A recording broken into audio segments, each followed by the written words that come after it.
नमस्कार दोस्तों, मैं विभोर, आपका दोस्त, आपका गुरु, आपका मेंटोर। कैसे हैं आप सभी? उम्मीद करता हूँ अच्छे होंगे और अनलॉकडाउन 1.0 का आनंद ले रहे होंगे, खूब पढ़ रहे होंगे, मस्ती कर रहे होंगे। दोस्तों, उम्मीद करता हूँ पढ़ाई बहुत ज़बरदस्त चल रही होगी।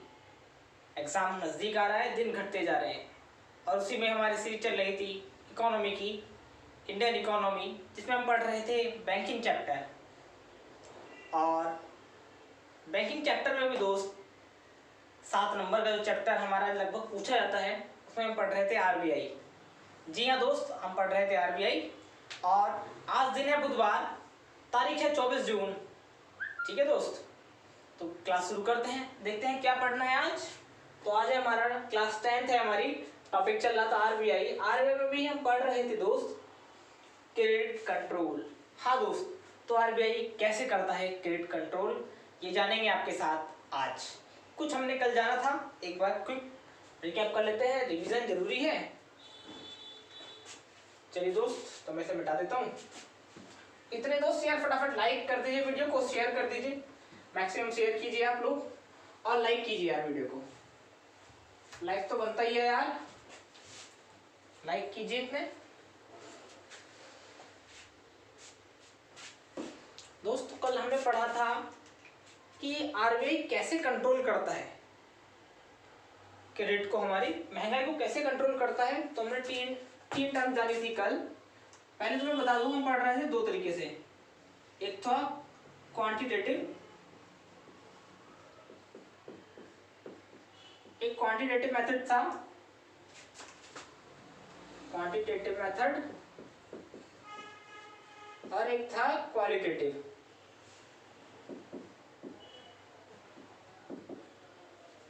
दो टाइप्स थे क्रेडिट कंट्रोल के। ठीक है दोस्त, तो क्वांटिटेटिव में हमने कल देखा था, सबसे पहले देखा था रेपो रेट, मतलब यहां देख रहे थे हम बैंक रेट। इसे मैं हटा दूं, 1 मिनट रुको, मैं यहाँ बैंक रेट ले लेता हूँ उसके लिए। हमने देखा था पहले बैंक रेट। बैंक रेट में कुछ सामान्य टर्मिनोलॉजी आई थी, जिसमें हमने देखा था repo rate, repo, reverse repo. दूसरा देखा था दोस्त हमने, बैंक रेट पढ़ लिया, रेपो, रिवर्स रेपो, सीआरआर बताया था मैंने, पहले बता चुका था, केवल एक रिवाइज करवाया था। उम्मीद करता हूँ सीआरआर वाली क्लास आपने पहले वाली मेरी देख ली होगी। ठीक है दोस्त, और तीसरा हमने पढ़ा था ओएमओ, ओपन मार्केट ऑपरेशन। ये दोस्त हमने ये 3 चीजें कल पढ़ी थी। आज जो पढ़ना है हमें एलटीआरओ और फॉरेक्स स्वैप।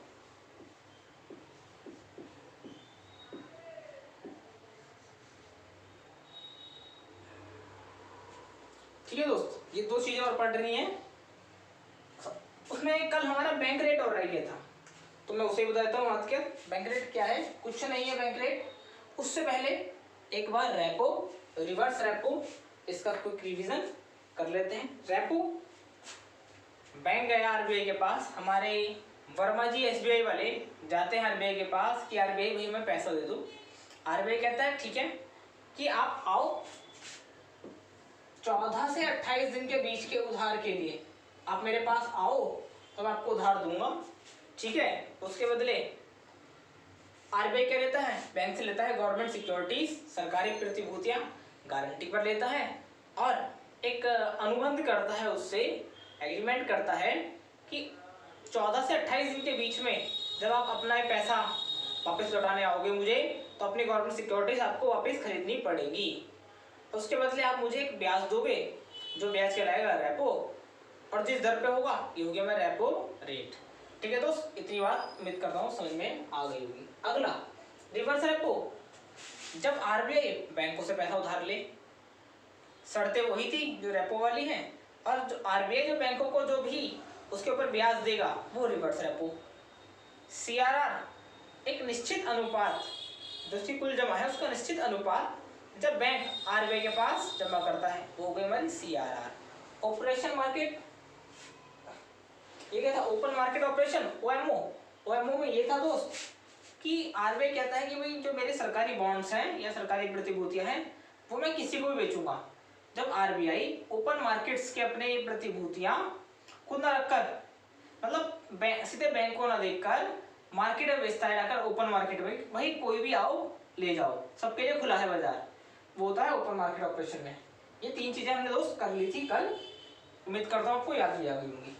चलिए दोस्त, अब अगला बात करते हैं दोस्त एलटीआर और फॉरेक्स स्वैप। याद रखना ये इस बार की करंट की चीज है, ये आरबीआई ने पहली बार शुरू करे हैं इस बार, और इस बार चर्चा में रहे हैं आरबीआई की। आपका मार्च की एक न्यूज है, मार्च की ये न्यूज है, करंट की चीज है, ठीक है दोस्त। तो इसे याद रखना, समझ लेना, क्वेश्चन बनेगा, चाहे यूपीएससी पूछे चाहे पीसीएस पूछे, मतलब स्टेट वाले एग्जाम पूछे, क्वेश्चन 100% बनेंगे, क्योंकि नई चीज मिल गई ना। तो भाई हम जानते हैं रिवर्स वो रेपो क्या है, रेपो ऑपरेशन जानते हैं ना, कितना जानते हैं, क्योंकि बेसिक किताबों में इतना ही है, पर चूंकि इस बार करंट में आ गई टर्मिनोलॉजी, ये दोनों करंट के आ गए, इसलिए क्वेश्चन बनने के चांसेस 99.99% है दोस्त, ठीक है। चलिए जानते हैं आपके साथ क्या है एलटीआर। एक मिनट दीजिए दोस्त, जानते हैं आपके साथ एलटीआर। फुल फॉर्म है दोस्त इसकी, मैं लिख रहा हूं यहां LTRO,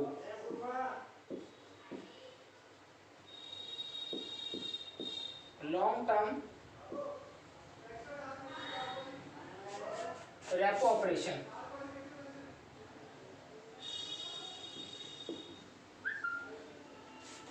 long term repo operation मतलब रेपो, रेपो आ रहा दोस्त, रेपो तो मतलब यही हो गया, सीधी सी बात हो गई, रेपो का मतलब है यानी कि रेपो वाला ही काम होगा। अभी तक क्या हो रहा था, बैंक जाता था आरबीआई के पास और आरबीआई उसे 14 से 28 दिन, याद है ना, यहाँ याद रखना दोस्त, 14 से 28 दिन तक केवल पैसा देता था, ठीक है, केवल 14 से 28 दिन के लिए पैसा देता। पर अब क्या हुआ, अब आरबीआई ने कहा भाई महंगाई बढ़ रही है, पैसा नहीं है, तो कुछ तो करना पड़ेगा कि बैंक, कोई बात नहीं वर्मा जी इधर आओ। आरबीआई ने बुलाया शक्तिकांत दास, हमारे शक्तिकांत दास साहब हमारे जो हैं आरबीआई के गवर्नर, उन्होंने बुलाया कि इधर आओ, पैसा लेना है, हाँ कितने टाइम के लिए, साहब लंबे समय के लिए दीजिए, ठीक है। बैंक गए आरबीआई के पास, बैंक गए आरबीआई के पास कि साहब लंबे समय के लिए हमें चाहिए पैसा, क्या चाहिए, पैसा। आरबीआई ने कहा ठीक है, क्या दे दो मुझे, अपनी गवर्नमेंट सिक्योरिटीज, पर कितने समय बाद वापस मिलेगा।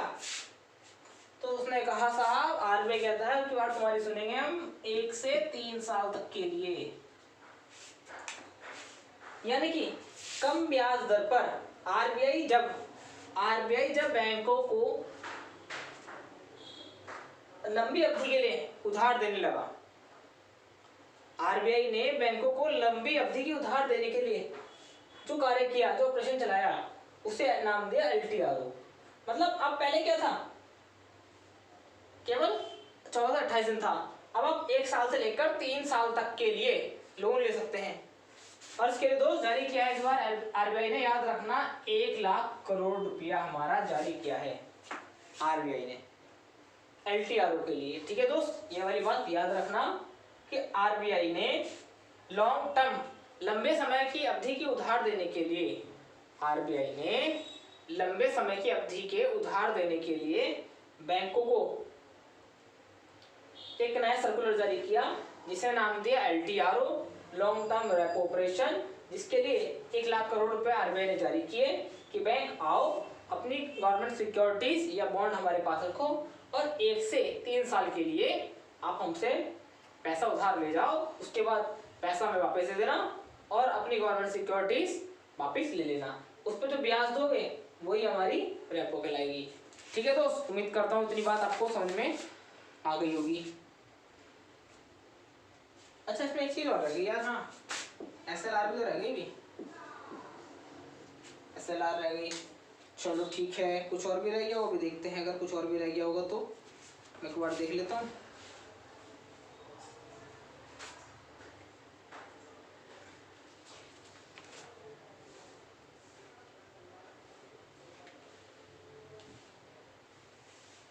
एक चीज और याद रखना दोस्त, इसके लिए आरबीआई ने ना रेपो रेट ही फिक्स कर दी, यानी कि चेंज करेगा 5.15%। 5.15% रेपो रेट इसकी फिक्स कर दी कि इतने परसेंट पे मैं आपको लंबी अवधि के लिए ब्याज दूंगा। ठीक है दोस्त, याद रखना इस वाली बात को। और हाँ, ये काम आरबीआई किससे करेगा, तो इसके लिए जारी किया है ई कुबेर प्लेटफॉर्म। ई कुबेर प्लेटफॉर्म जारी किया है आरबीआई ने, जिसमें आरबीआई कहता है कि one stop solution for all financial problem, और one stop solution for all financial services. ठीक है दोस्त, तो one stop solution for all financial solutions और सर्विसेज। ठीक है, ई कुबेर भी याद रखना, अगर हमसे पूछने लगे तो संबंधित है आरबीआई से, एलटीआरओ से।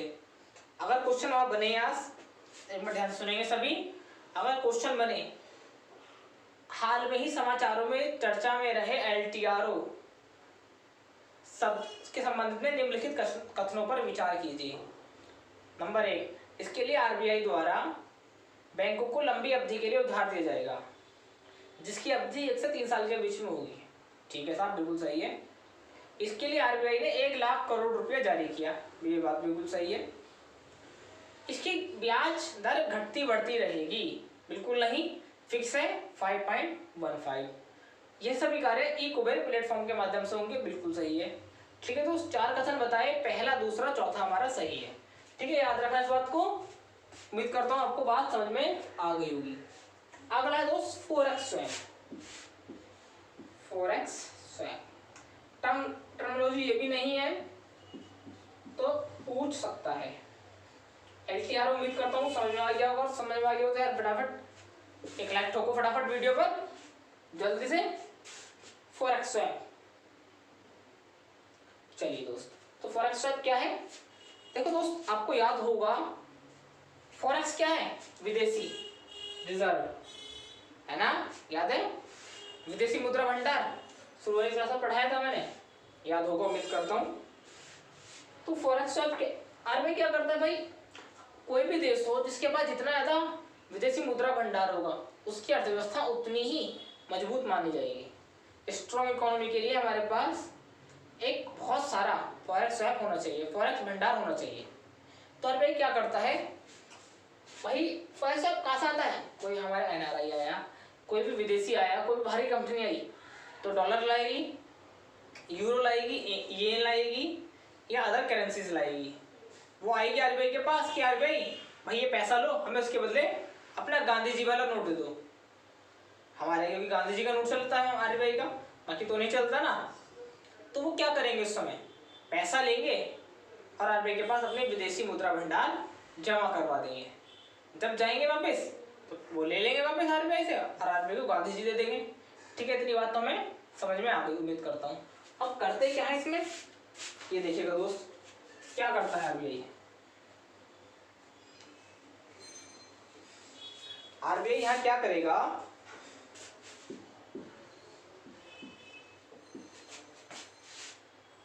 यहाँ भी तो आरबीआई बैंक के पास जाएगा।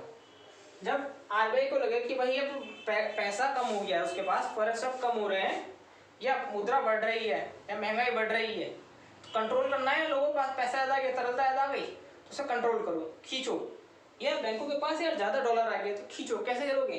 तो आरबीआई जाएगा बैंक के पास कि बैंक वर्मा जी लाओ, जितना आपके पास डॉलर है मुझे दे दो, और उसके बदले मुझसे पैसा ले लो। आरबीआई गया बैंक के पास, वहां से डॉलर स्वैप ले लिए, और क्या ले लिया वापस वहां से,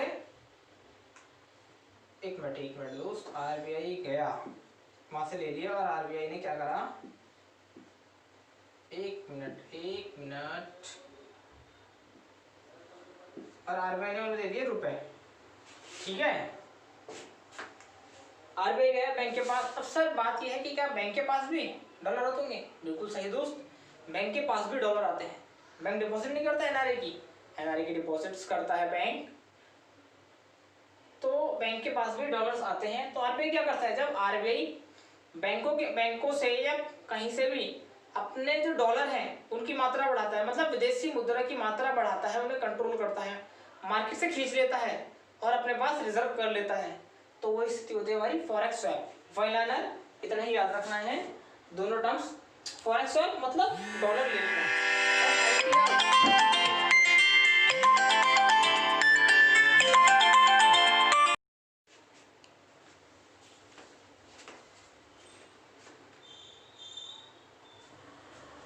अगला है दोस्त SLR.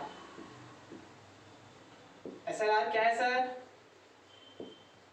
Statutory liquidity ratio.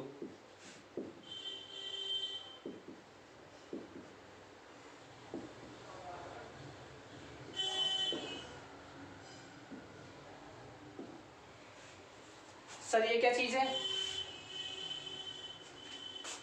Statutory मतलब सांविधिक,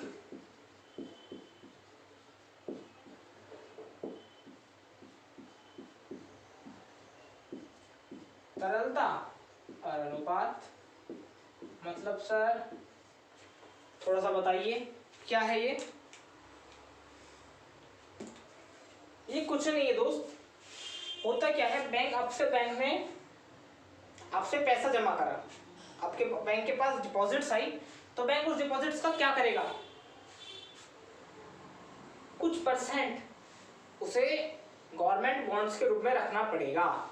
यदि बैंकों के पास जो टोटल डिपॉजिट आती है उसका कुछ पैसा उसे डिपॉजिट्स के रूप में रखना पड़ेगा, गवर्नमेंट सिक्योरिटीज। क्यों?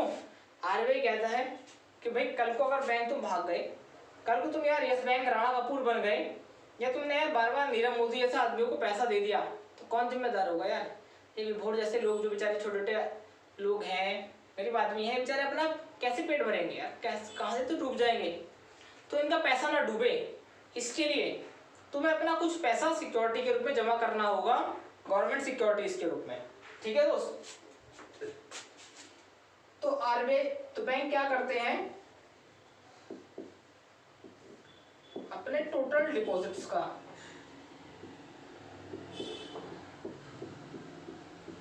कुछ पैसा ना बॉन्ड ले लेंगे या गवर्नमेंट सिक्योरिटीज में जमा कर लेंगे, गवर्नमेंट सिक्योरिटीज में या बॉन्ड लेके रख लेंगे। ठीक है, तो क्या कहलाएंगे, एसएलआर। मतलब हमारे बैंक गए, बैंक है हमारे, ये गए गवर्नमेंट ऑफ इंडिया के पास कि लाओ भैया ये पैसा लो और हमें दो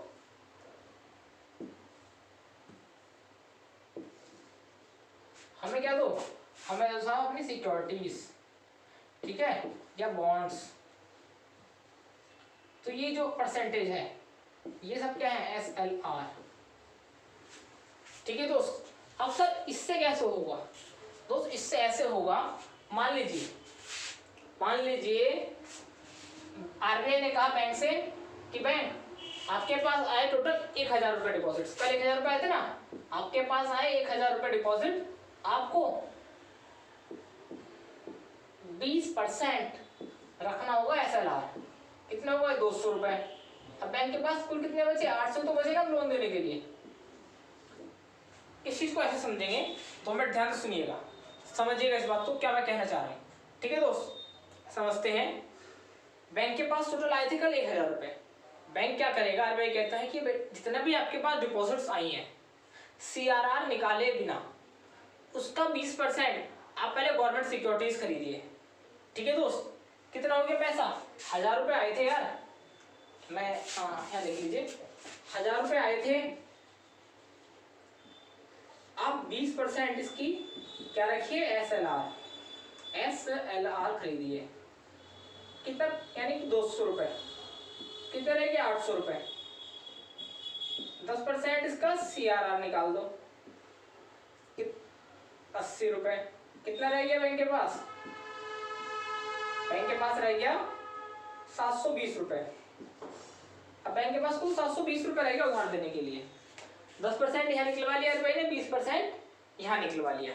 ठीक है दोस्त, ये तो हो गया इधर। यानी कि याद रखना, अगर क्वेश्चन बन जाए SLR का तो वहाँ हमें याद रखना है टोटल डिपॉजिट्स का, ना कि CRR निकालने के बाद। CRR निकालने से पहले ही जो कुल डिपॉजिट्स होगी उसके पास जितने रुपए आए हैं, तो उसका एक मिनिमम परसेंटेज जो गवर्नमेंट सिक्योरिटीज के रूप में बैंक रखता है वो हमारी SLR है। वन लाइनर याद रखना है, बाकी कोई दिक्कत वाली बात नहीं है दोस्त। इतनी बात उम्मीद करता हूँ आपको समझ में आ गई होगी। एक सिंपल सी बात और समझ लो यार, हाथ क्या, फिर करते हैं क्वालिटेटिव क्या है।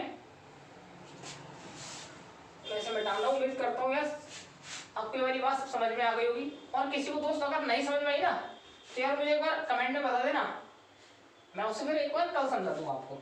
ठीक है, अब बात चलिए सर SLR से कैसे कम होगी, महंगाई या बढ़ेगी, कैसे कंट्रोल करेगा। तो उसके लिए आप ध्यान से देखो दोस्त, अभी RBI ने कहा भाई 20% रखना है आपको, काहे का, टोटल डिपॉजिट्स का, जिसे हमने डिमांड डिपॉजिट बोलते हैं, SLR 20%। कल इनको RBI कहता नहीं 30% रखना भैया। अभी तो रखा था आपने 1000 रुपये टोटल डिपॉजिट थी आपके पास, यहाँ लिख लेते हैं, चलो टोटल डिपॉजिट 1000 रुपये। अभी तो रखा है 200 रुपये, कल को रखना 300 रुपये, फिर क्या है 40% रखना, यानी कि 400 रुपये। RBI को अगर लग रहा है महंगाई बढ़ रही है, महंगाई बढ़ रही है, लोगों की जेब में पैसा ज्यादा आ गया, तो खींच लो पैसा, तरलता, लिक्विडिटी कम करनी है मार्केट से, पैसा खींचना है, ये सब चीजें बढ़ा दो जिससे बैंक कम से कम उधार दे सके। बात समझ में आई दोस्त? यानी कि सिंपल सी एक बात और याद रखना, चाहे वो रेपो रेट हो, चाहे रिवर्स रेपो रेट हो, चाहे CRR हो, चाहे SLR हो, ठीक है, कुछ भी हो, अगर ये बढ़ेंगे, अगर ये बढ़ेंगे, इसकी मात्रा बढ़ेगी, तो दोस्त जो हमारी लिक्विडिटी है ना वो घटेगी। ठीक है दोस्त, जो हमारे कोई सी भी अगर रेट हो, कोई सी भी दर हो, अगर RBI बढ़ाएगी तो लिक्विडिटी घटेगी, चाहे वो रिवर्स रेपो हो, चाहे SLR हो, CRR हो। ठीक है, अगर वो बढ़ेंगी, क्योंकि यार ज्यादा डिपॉजिट जमा करवा रही ना, तो लिक्विडिटी घटेगी। यानी कि एक बात और समझ लो इस चीज को, जो हमारी रेट होती है वो प्रोपोर्शनल होती है 1/, लिक्विडिटी के।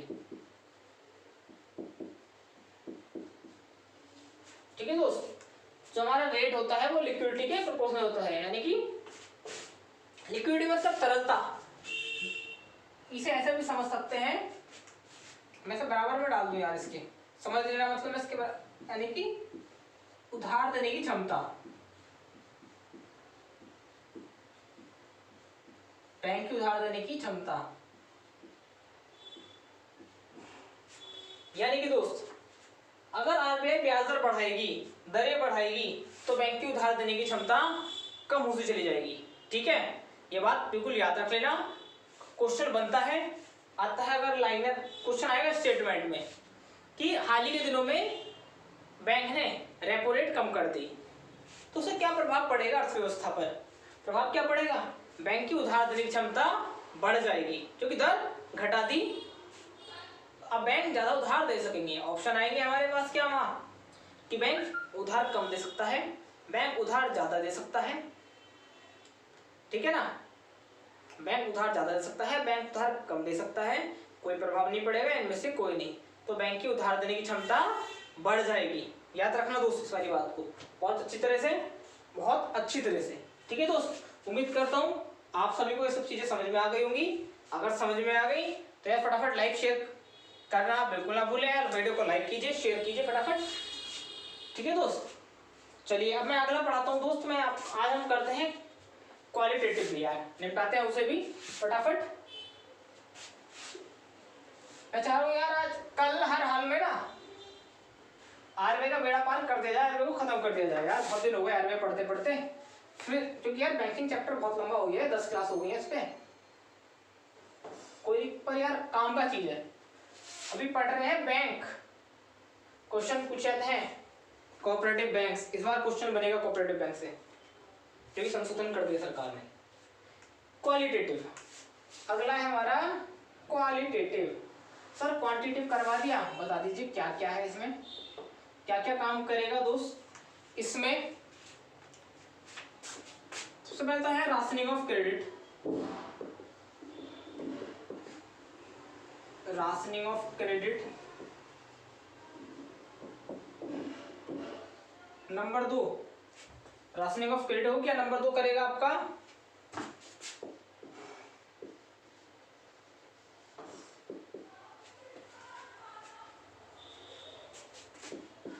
Margin requirement,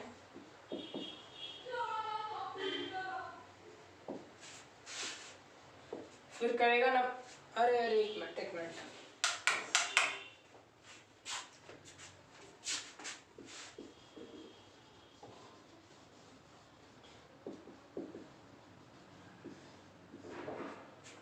regulation of consumer credit.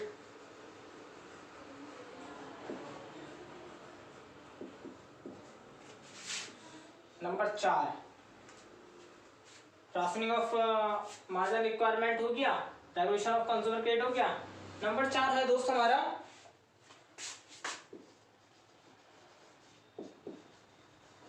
Control through directives.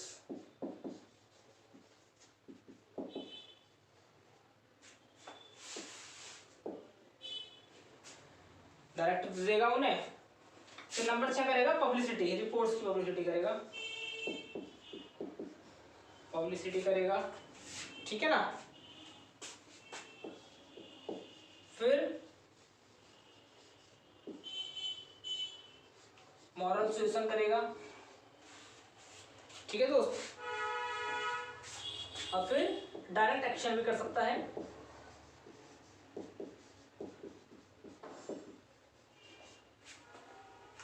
एक बार देख लेते हैं सब जल्दी से जल्द से। सबसे पहले क्या करेगा, राशनिंग ऑफ क्रेडिट कर, मतलब सबसे पहले क्या, क्रेडिट कंट्रोल करना है ना। साख को नियंत्रित कैसे कर सकता है, गुणात्मक रूप से। अभी तक क्या था यार, मात्रात्मक रूप से कर रहा था, मतलब हम पकड़ सकते थे यार आरबीआई ने इतना काम किया है, पर क्या अब कैसे करेगा, गुणात्मक रूप से। आप नाप नहीं सकते गुण से, ठीक है ना। राशनिंग ऑफ क्रेडिट, साख का बंटवारा कैसे करना है, मार्जिन रिक्वायरमेंट, कितना मार्जिन होना चाहिए। नंबर 5 में है दोस्त पब्लिसिटी। नंबर 6 में है हमारा मॉरल सुएशन। और नंबर 7 में डायरेक्ट एक्शन।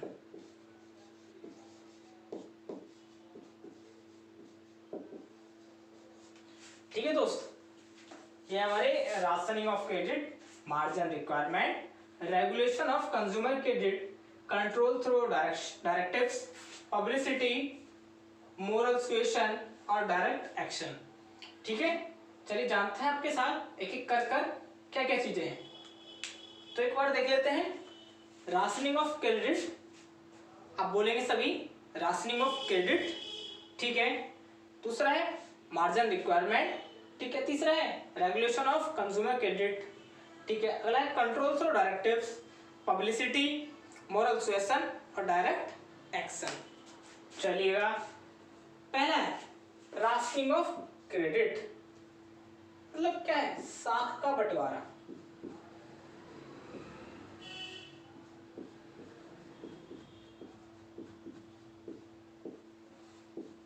है ना,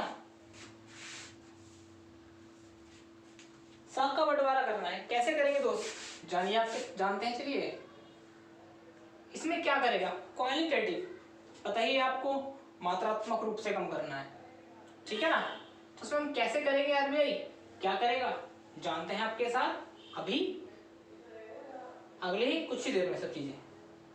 चलिएगा, तो पहले आपका राशनिंग ऑफ क्रेडिट, साख का बंटवारा कैसे करेगा। तो आरबीआई क्या करता है, आरबीआई क्या देता है बैंकों से कि भाई बैंक सुनिएगा, आपको इस सेक्टर में इतने रुपए देने हैं, इस सेक्टर को इतने रुपए देने हैं, इस सेक्टर को इतने रुपए देने हैं।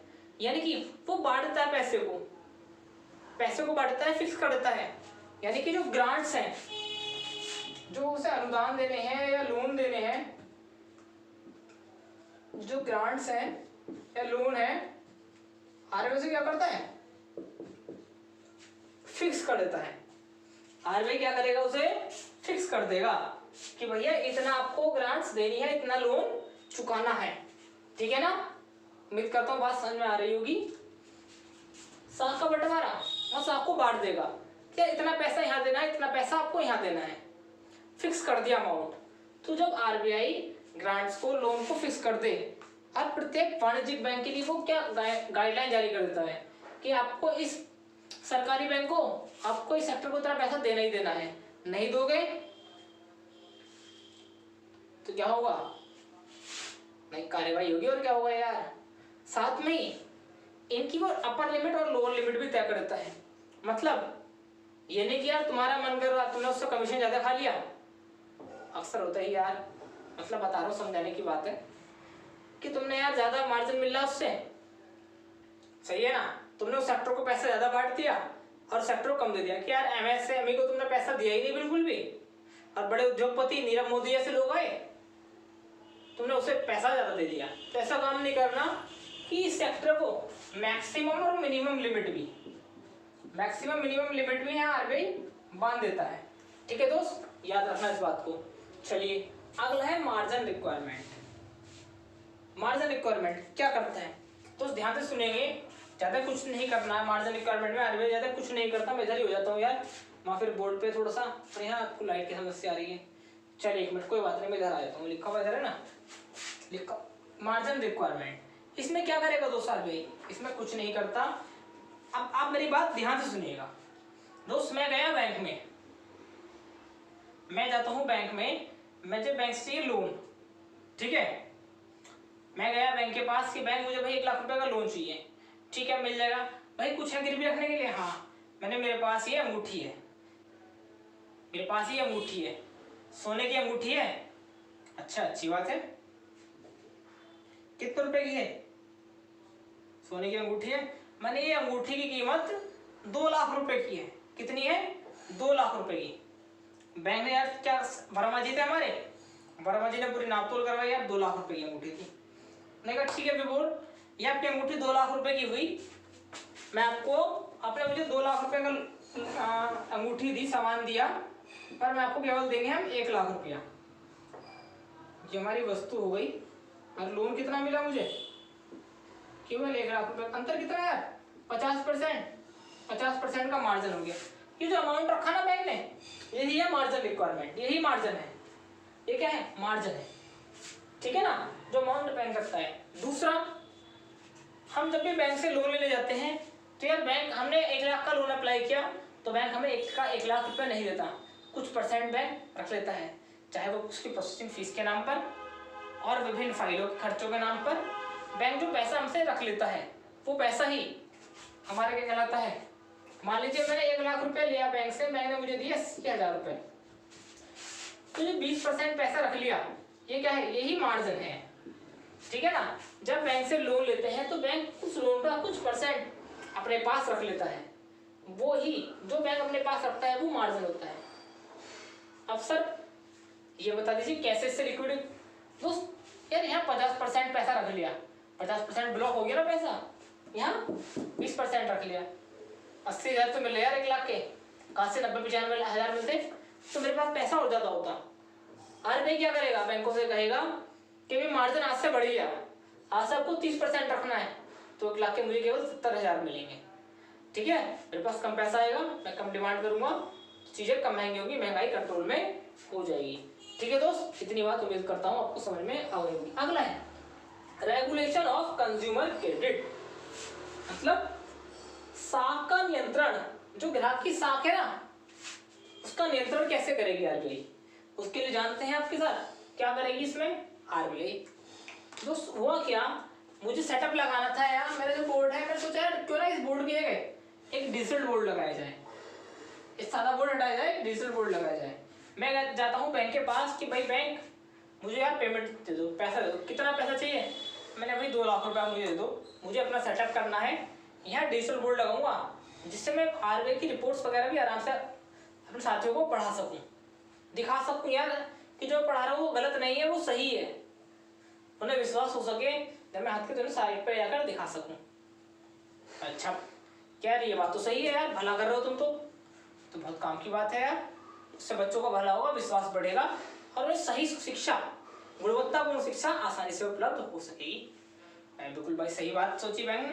बैंक ने कहा ठीक है, कितना लोन लोगे? मैंने मुझे दे दो आप 2 लाख रुपया। कितना? मुझे दे दो आप, मैं यहाँ लिख रहा हूँ 2 लाख रुपए दो, मुझे देना 10 साल के लिए।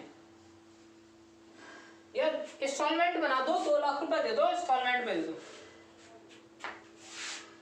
बैंक सोचा यार काम तो सही कर रहा है विभोर, आइडिया अच्छा है यार, लोगों का भला हो जाए, उन्हें अच्छी पढ़ाई मिल जाएगी और वो विश्वास भी हो जाएगा कि विभोर जो पढ़ा रहा है वो सही पढ़ा रहा है, तो एग्जाम में आएगा। तो उसके लिए बैंक क्या करेंगे? लोन दे देंगे। पर आरबीआई कहेगा रुको रुको वर्मा जी रुको, अभी क्या विभोर जो पढ़ा रहा है वो सही है? आपने जांच लिया? विश्वासों में आ गए? नहीं सर जांच लिया। चलो अच्छी बात है, पर मैं तो नहीं मानता। मत मानो सर, आप भी जांच लो। ठीक है आरबीआई कहता है इतने मैं जांचता हूँ, विभोर के पास कुछ तो पैसा होगा। मेरे साहब है 10,000 रुपये पड़े हैं मेरे पास, 2 लाख का लोन लेना है। आरबीआई ने कहा बेटा पहले 10,000 रुपये जमा कर दो। 10,000 पहले आप इनिशियल अमाउंट डाउन पेमेंट जमा कर दो, उसके बाद पैसा मिलेगा ये। यार अच्छी बात, चलो यार 10,000 पड़े थे जेब में, वो भी उन्होंने पहले ले गए। चलो साहब 10,000 वो ले गए मेरे और मुझे पेमेंट दे दिया। चलिए इस चीज़ को एक चीज़ और से और समझते हैं दोस्त।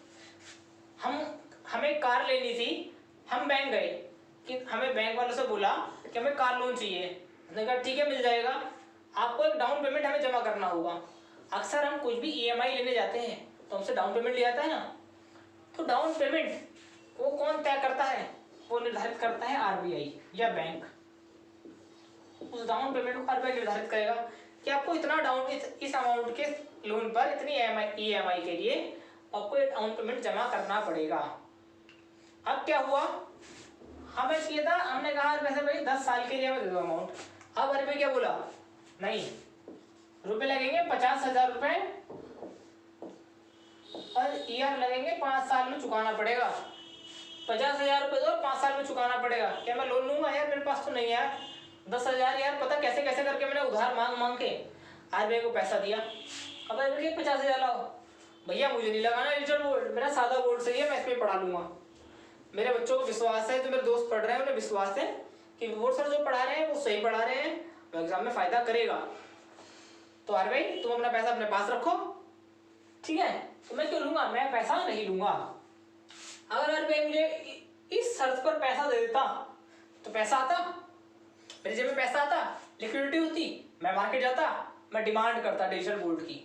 डिमांड करता ना, जब मैं डिमांड करता, मुझे से और 20 लोग आते डिमांड करते, बोर्ड कितने 10, महंगाई बढ़ती ना। आरबीआई ने क्या किया? महंगाई कंट्रोल कर लिया यार पहले। यार 10 लोगों की तो डिमांड ऑलरेडी है ना, इन 10 लोगों से हम खेल खेलते हैं, इन्हें माल देते हैं, वरना चीज महंगी नहीं होगी। और वो देंगे, पैसा दे देंगे यार, विभोर को भी पैसा दे देंगे, ये तो महंगाई कर देगा, महंगाई बढ़ाएगा। तो आरबीआई क्या करता है? तो आपका रेगुलेशन ऑफ कंज्यूमर क्रेडिट, ग्राहक साख नियंत्रण द्वारा आरबीआई क्या करता है? आरबीआई ग्राहक के इंस्टॉलमेंट, उसकी डाउन पेमेंट, इंस्टॉलमेंट टेन्योर, इन सब चीजों को कंट्रोल करता है और उससे लिक्विडिटी कंट्रोल करता है। उम्मीद करता हूँ दोस्त बात समझ में आ गई होगी, आपको क्लियर हो गया हो कैसे आरबीआई इसमें कार्य करता है। अगला, कंट्रोल थ्रू डायरेक्टिव्स, मतलब डायरेक्टिव के थ्रू, दिशा निर्देश के थ्रू आरबीआई क्या करता है? दिशा निर्देश देता है बैंक, भाई ऐसे नहीं आप ऐसे काम करो, उन्हें दिशा निर्देश देगा। आप इस सेक्टर में कम काटो, इस सेक्टर को ज्यादा दो, काम कुछ ऐसे ही करेगा जैसे यहाँ कर रहा है, पर यहाँ क्या करेगा? उन्हें दिशा निर्देश देगा, भाई ऐसे नहीं यार ऐसे करो आप यार, ठीक है ना? अब दिशा निर्देश देगा या दिशा निर्देश से कंट्रोल करे। अगला पब्लिसिटी,